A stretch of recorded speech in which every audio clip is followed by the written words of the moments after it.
Bonjour Elisabeth. Bonjour, bonjour. Est-ce que vous pouvez vous présenter et nous présenter votre parcours? Oui, alors je m'appelle Elisabeth Roman. Pour présenter mon parcours, je vais commencer à l'âge de 20 ans. Je suis en maîtrise de physique à Nice, hein, et je me demande bien qu'est-ce que je vais devenir. Est-ce que je vais rester dans un labo? Je suis un peu en panique parce que je sens que c'est pas du tout ma voie. Et puis un jour, je sors de cours et je vois une fille qui était en cours avec moi l'année précédente. Et c'est un peu un ange descendu du ciel parce que je lui pose la question, mais que deviens-tu? Et elle me dit, je fais une licence de journalisme à Paris. Et je lui dis, voilà, c'est ça, une licence de journalisme scientifique, c'est ce que je veux faire. Donc, je monte à Paris, je fais ma licence des études de journalisme scientifique et ensuite, bah, j'enchaîne en fait. Et j'enchaîne avec une double casquette, c'est-à-dire que je suis journaliste scientifique, mais plus particulièrement pour les enfants. C'est vraiment un truc très, très pointu. Donc, au départ, je suis rédac chef d'une émission sur Canal J qui s'appelle Atome Crochu. Ensuite, pendant 10 ans, j'ai enchaîné et j'étais rédac chef du magazine Science et Vie Découverte, le Science et Vie pour les 7-12. Et puis, à partir de ce moment-là, au bout de 10 ans, j'ai dit, bon, OK, c'est bon. Et je suis partie de l'entreprise qui m'employait et j'ai créé mon propre magazine. Donc, je suis devenue chef d'entreprise et j'ai créé le magazine Chica, donc, qui est le premier magazine d'empouvoirment pour les filles de 7 à 12 ans, mais je précise, lui aussi par les garçons. Voilà. Est-ce que vous pouvez nous dire comment vous travaillez sur la question de l'égalité femmes-hommes?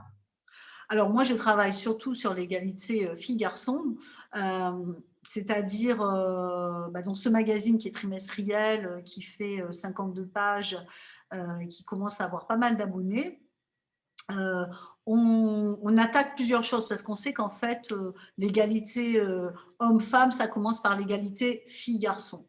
Voilà. Et c'est clair que nous, on est une façon aussi de remettre cette égalité au centre de la famille, hein, puisque notre magazine va arriver dans la famille. Donc, les petites filles et aussi les petits garçons qui commencent à nous lire vont commencer à comprendre des choses. C'est-à-dire pourquoi on explique que le rose, c'est la couleur des filles. Donc, nous, on déconstruit des messages. Pourquoi on dit que les filles aiment lire et pas les garçons, on déconstruit des messages, pourquoi les garçons ne portent pas de jupe, on déconstruit tous ces clichés. Et puis on fait des choses qui deviennent un peu habituelles, mais qui sont importantes, c'est-à-dire on parle de toutes ces femmes un peu oubliées du passé qui ont fait des choses incroyables, donc on raconte des histoires, et puis aussi on rencontre des femmes qui sont vraiment des femmes puissantes d'aujourd'hui. Et puis après, il y a toute une partie aussi où je mets quand même de la science en avant parce qu'on sait très bien qu'aujourd'hui, il y a très peu de femmes qui travaillent dans la science.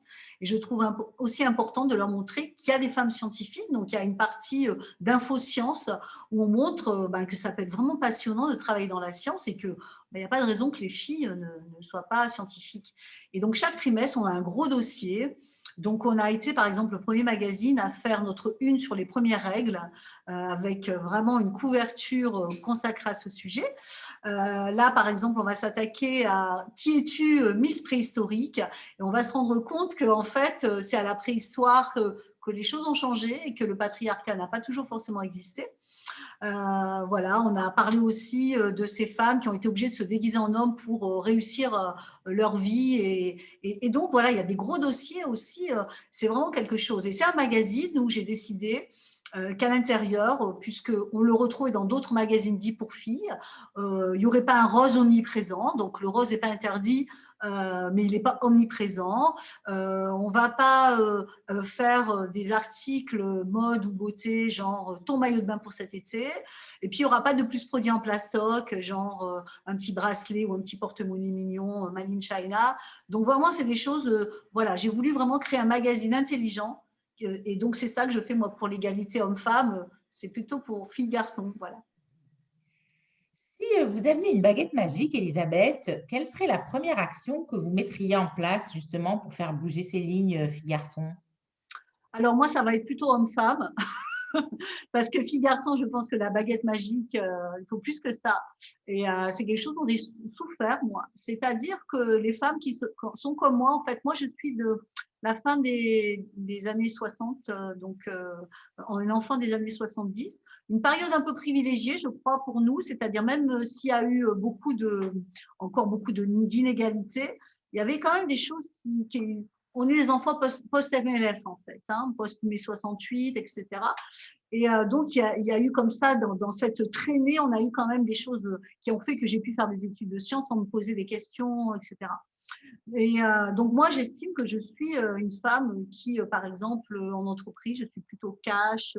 Je peux aussi me mettre en colère sans que ça soit, comment dire, exacerbé ou énorme. Et donc, moi, j'aimerais que les femmes cash et les femmes qui disent des choses ne soient plus traitées d'hystériques, de folles, de dragons, ou même apparemment, on m'avait appelé la rouge. Hein, voilà. C'est-à-dire que les femmes qui en réunion traitent leurs collègues hommes-femmes comme juste des collègues et pas comme des collègues hommes, des collègues femmes, et qui, elles, arrivent dans leur posture de personnes qui travaillent, donc, et qui disent leur avis, ne soient plus, on leur donne plus ce genre d'adjectif, quoi. Voilà, c'est ce que je voudrais.